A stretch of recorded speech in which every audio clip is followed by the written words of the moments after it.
Hello everyone, welcome to Team Neon Nomad Sprint 3 Deliverable. This is our agenda for our presentation. We're going to present about the feedbacks we received from Professor for the last sprint deliverable.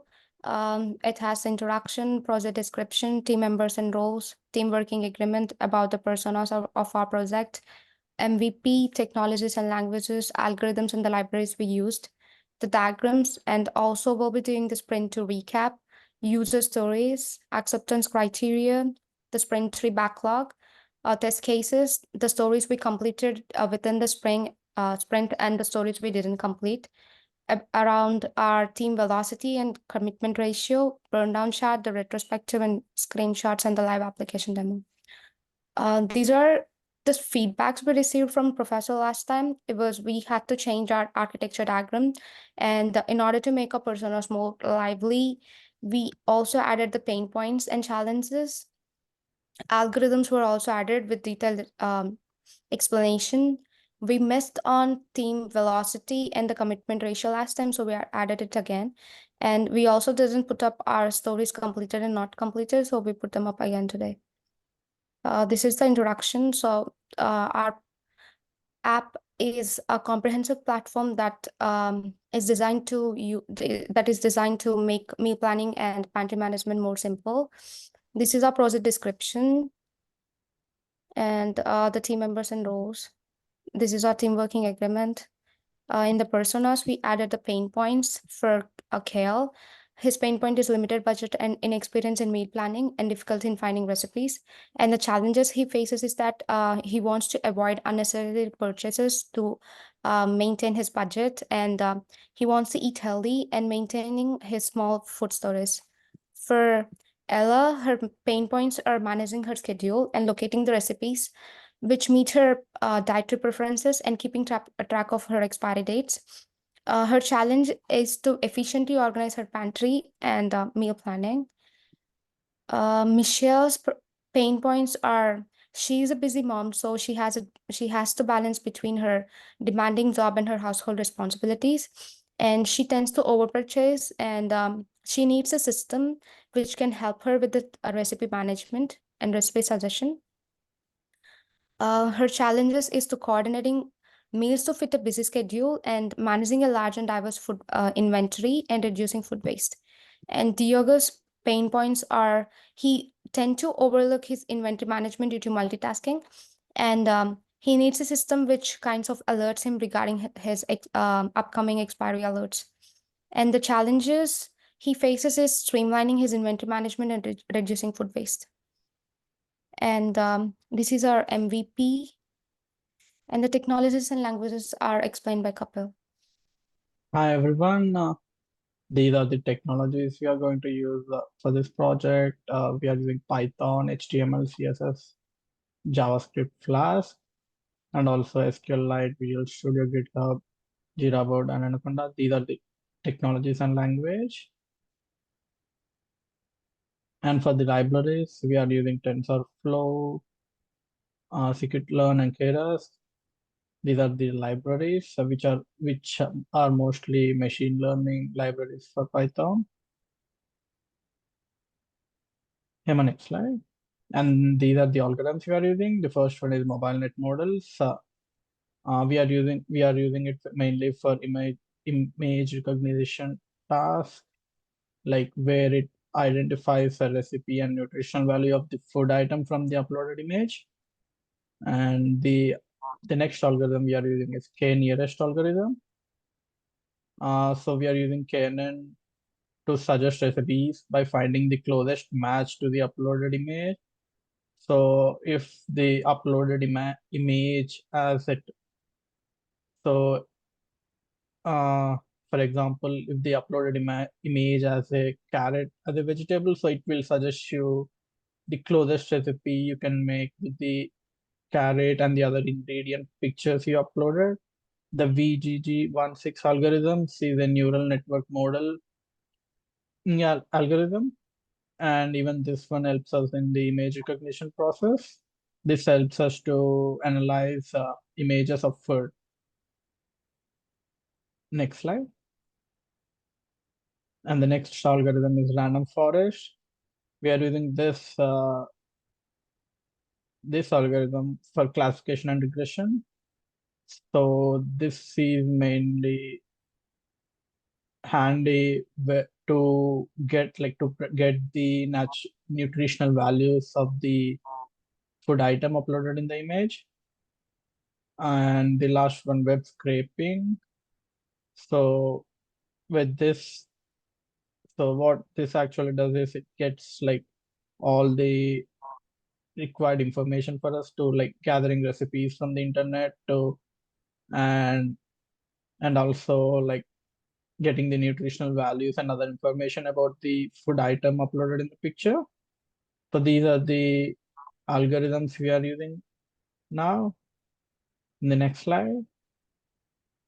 So coming to diagrams, we majorly changed the architecture diagram based on professor feedback from our last session.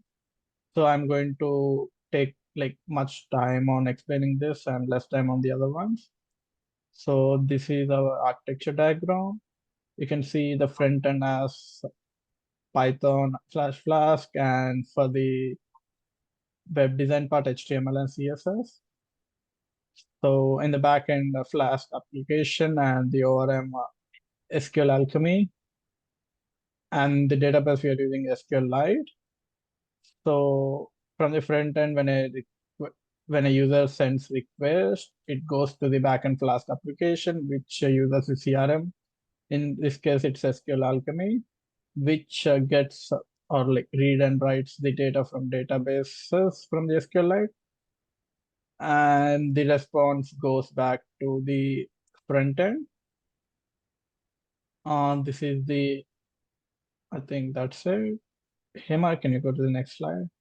This is the context diagram. So the main context of our project is pantry management. So all the other things revolve around it. Like for example, for example, recipe generation is based on pantry management.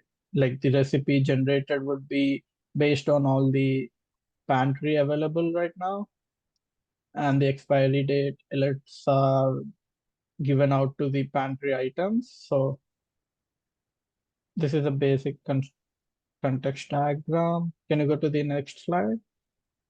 Yeah, diagram. These are the tables we are using. The first one is user, pantry item, recipe ingredient, user preference, alert, meal plan, ingredient, and inventory log. This is a sequence diagram. As I already explained, when user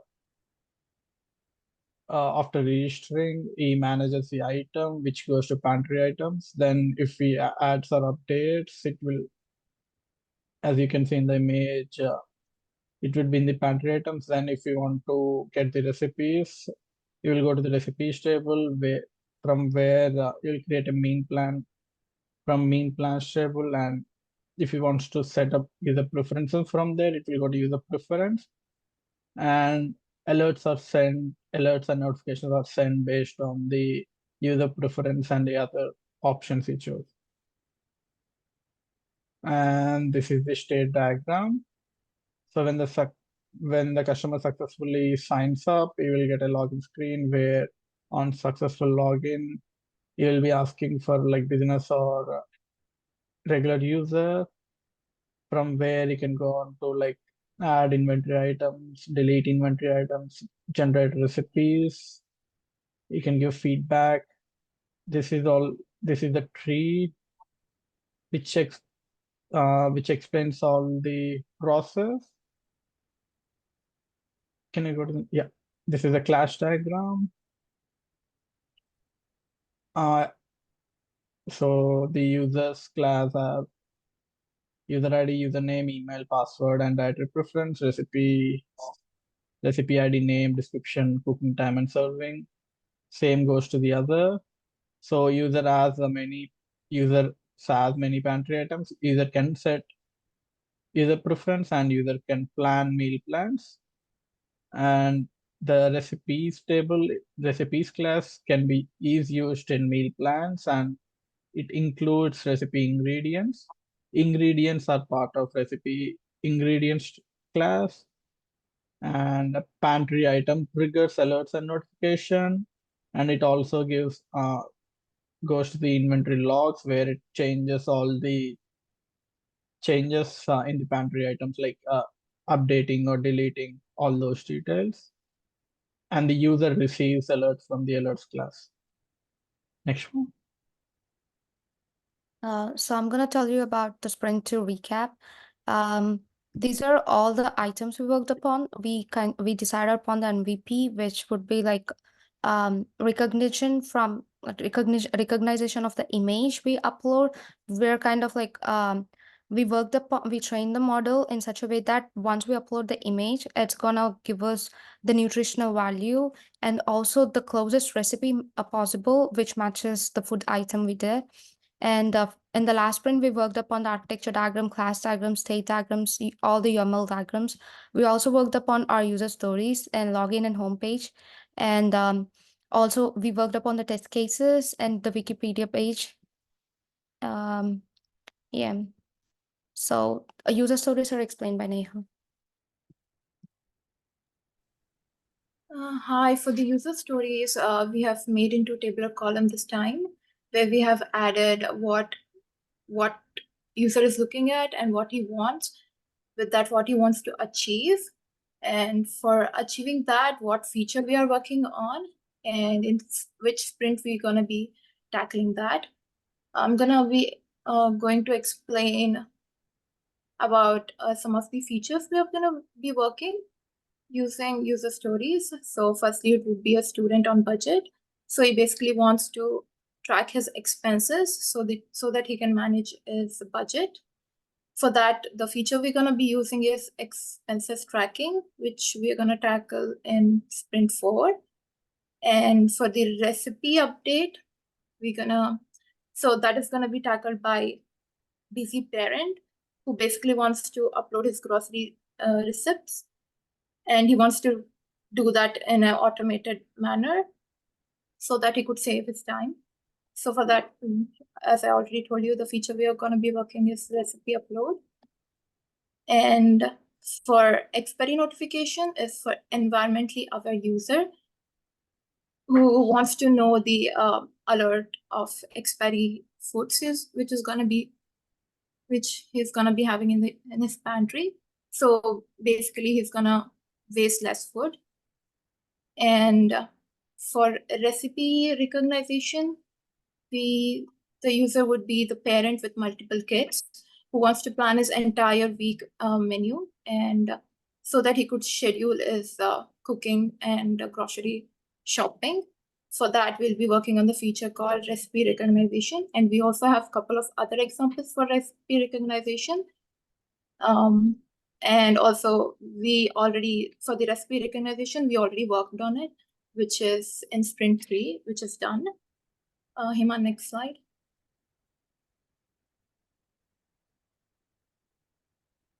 In the next slide, we already tackled the recipe recognition in sprint 3. For sprint 2, inventory management, which we have already done. For that, user would be the bakery owner, where he wants to know his ingredients so that he could prevent any shortages happening. And for that, we'll be using inventory management, which we already done in the sprint 2. And for the freshness tracking feature, the user would be a restaurant manager who wants to have the freshest product possible so that he could ensure the quality of the dish, which we are going to be tackling in sprint 4. And I'll be passing on to Aditya for the next slides. So for the acceptance criteria, let's say if you take user ID 3 and which says as a health conscious individual, I want meal suggestions based on my dietary needs. The acceptance criteria would be the users input dietary preferences into the app. They provides recipes using ingredients in the inventory and fitting dietary restrictions. It offers filter feature for allergies and dietary preferences. It reflects users' dietary filters in recipe search results, and it also offers alternative ingredient suggestions. If we take user ID 4, which says, as an environmentally aware user, I want to be altered about food nearing expiration. We have the criteria as when the users input their current pantry items, it provides a prioritized list of items based on the expiration dates. It also suggests recipes based on entered ingredients, prioritizing perishable items, and allows users to save and track commonly used ingredients. Next slide. In this, if we let's say user ID 9, which says if a college student wants to find recipes based on ingredients that he has, the acceptance criteria would be the users input their ingredient inventory. The app suggests recipes based on available ingredients, minimizing extra grocery purchases. It provides a customizable weekly meal planner. It offers a database of healthy, family friendly recipes and allows saving and printing of meal plans. Also, for the next one, as a restaurant manager, I want to track the freshness of perishable stock. The criteria would be tracks the shelf life of perishable goods, alerts a few days before expiration, allows inputs of current pantry items. It suggests recipes prioritizing perishable items and allows saving and tracking of commonly used ingredients. Next slide. So, the user ID 13, let's say as a restaurant chef, I want to easily access and modify digital menus. So it will display available ingredients when updating the menu. It will suggest menu items based on available inventory, categorize food by nutritional value, and will also track freshness of items and peak nutritional quality. We also have an optional integration with health apps for personalized recommendations. And for the say, let's say user ID 16, as a seafood market manager, I want to track the sell by dates of seafood. So the criteria would be that it basically highlights products approaching sell by date. It alerts the manager to prioritize sales for freshness and safety, also allowing setting alerts for products nearing expiry. It provides suggestions on creative use of near expiry products, and also it gives customizable alerts in terms of frequency and notification type. Next slide.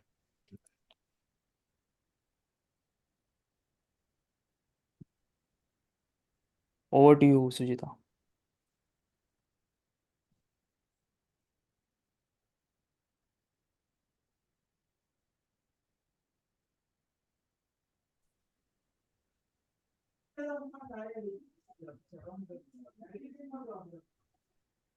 So this is the sprint 3 backlog.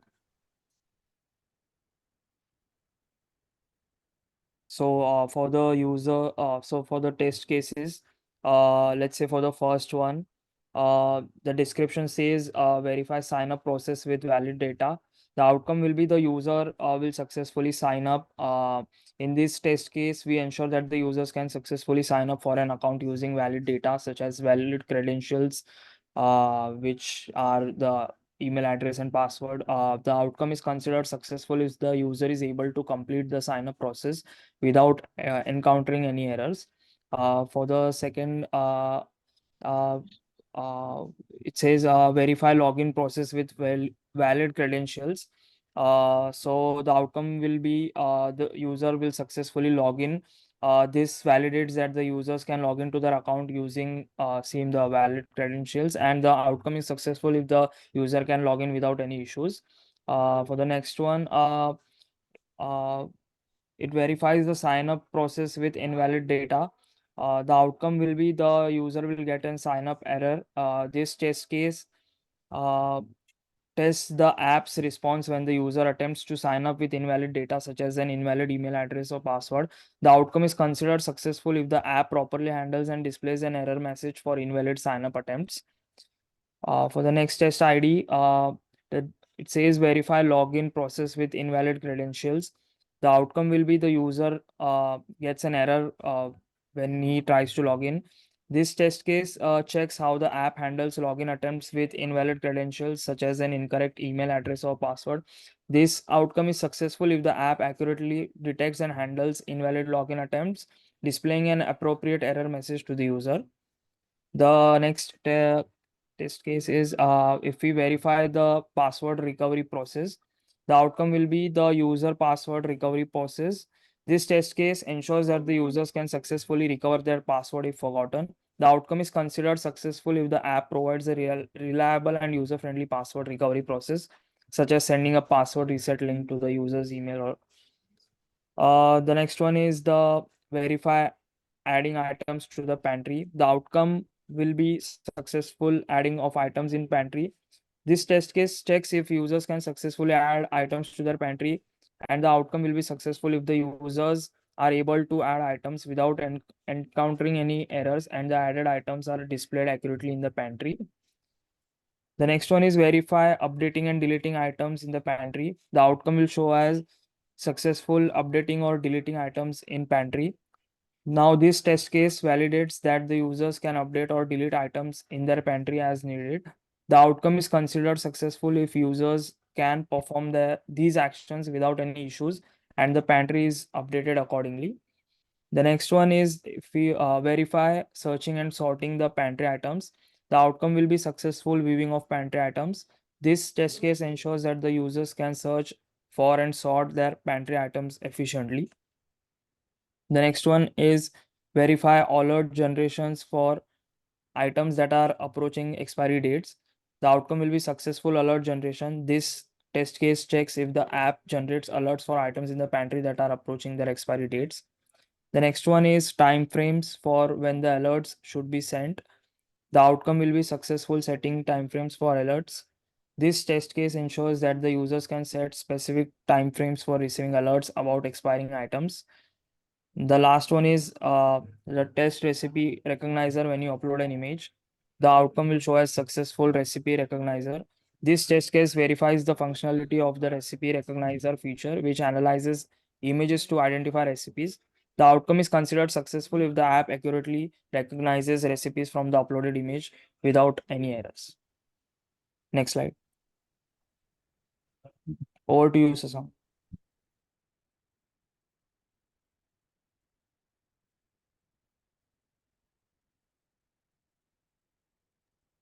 Thank you, Ranveer. Oh, sorry about that. The stories completed our nutritional value visit recipe recognizer. For example, for nutritional value, there is a guy who's working out and he's health conscious, and he wants to check the nutritional value, so that he can maintain a good diet routine. And recipe recognizer is like to make, for example, there is a government cook or a parent with multiple children, and they want to plan meals and cook for the children or for the whole restaurant, so they can plan all the recipes and they can all get the recipe and shopping list and everything. And inventory management, so that they can maintain inventory. For example, a bakery owner who wants to manage his baking inventory. And for the stories completed, these are the stories completed. And next slide, please. Stories not completed are expense tracker, visit upload. For example, expense tracker, you need to track your food expense. If there is a student on a high budget, he needs to track his expense. So obviously, son, we need to work on that. And the receipt upload is to upload all the receipts of what grocery items he gets. And freshness tracking. So, for example, if you buy some vegetables and you want to know how fresh they are, or how much perishable can they be. Expiry notification should be also not completed. And for example, there is a pastry chef who has a lot of pastry items, and they have expiry notifications. And multi-vendor inventory system. So, for example, there is a food festival organizer who wants to manage multiple dishes. So we need to work on that as well. Next slide.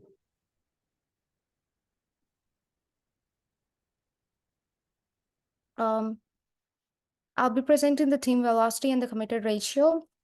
So the team velocity is the total number of story points we completed in the sprint, and summing up all the story points estimation we did, we came up around like 26. And the historical team velocity is the average of the previous 2 sprints. The previous sprint story team velocity is like around 11, and adding that up, we got the historical team velocity as like 18.5, and the committed ratio is the story is divided by the story points that we committed, and the story points we finished is like 26, and the story points we committed to finish is 32, so that makes up like 81.25%. And over to Sahiti. You're on mute side. Hi. Burn and chart represents the graphical representation of work left to do versus the time. Here, vertical axis story points represents the amount of work that needs to be done and needs to be completed. It measures like we can measure it in points like hours. So horizontal axis represents the timeline of the project. Here, we are starting 24 days. So marked with dates, the chart typically spans from start to the end of the project. The solid line represents the amount of remaining work that illustrates amount of work remaining in the project progress. It stops at the top left and end to the indicating the total work at the beginning, and ideally it should reach the bottom right by the project's end. The guideline serves the reference to the ideal progress rate, showing where the remaining work needs to be done. Shaded area is like a space between solid to dashed line, indicates the difference between the actual progress and anticipated progress. Next slide, please. Here we are doing a retrospective. In this, we do what went well, what can be improved, and what action items needs to be done. So we are discussing like what we are changing. And next slide, please.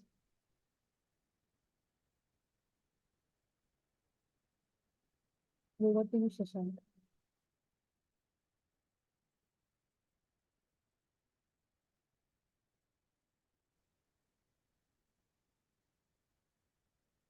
Hi, so this is our working application. This is the home screen where the users can log in, existing users can log in and new users can register. Next slide. So this is the login page. The users can enter their credentials, and if they don't, they can click on the don't have an account sign up and they go to the sign up page. Next slide. This is the sign up page. They can enter their new credentials and click on register. When they click on register, their details get entered into the users table in our database, where we are using SQL Alchemy. And yeah, next slide, please. And after the user logins into the system, they go into the dashboard where the user is able to enter the item name and the expiry date for that item. And when he clicks on add item, it gets added to the database and it gets displayed on the list below. And the users can also delete the items whenever they want. Next slide. And we also have this feature called predict the dish, where when we go to the next slide, we can see that we can upload a photo and our system recognizes which dish it is and gives the nutritional value of the dish as well.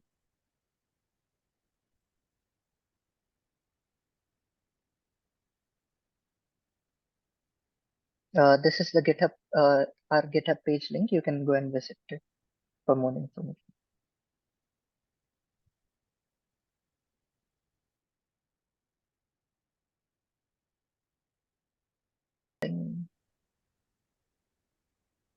Okay, so I'm going to share my screen for showing you the live demo of our application.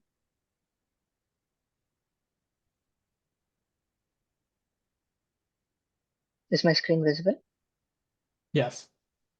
Okay, so this is our home page. So when we click on the login, we go to the login page. Once we enter our credentials, we click on login and we come to the inventory page. For example, we have these items saved in our database already for this user. So let me show you by adding more. We select the expiry date and we click on add item. We get an alert and the item gets displayed over here. I can also delete some items if I no longer need them in my inventory.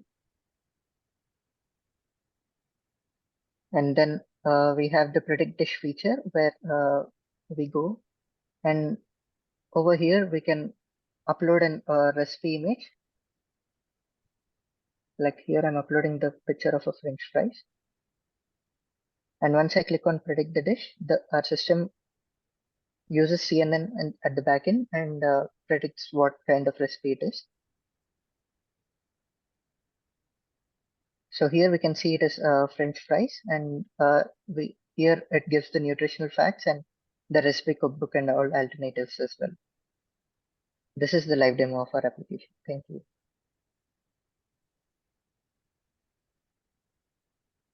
Thank you for watching our Sprint 3 deliverable. Thank you.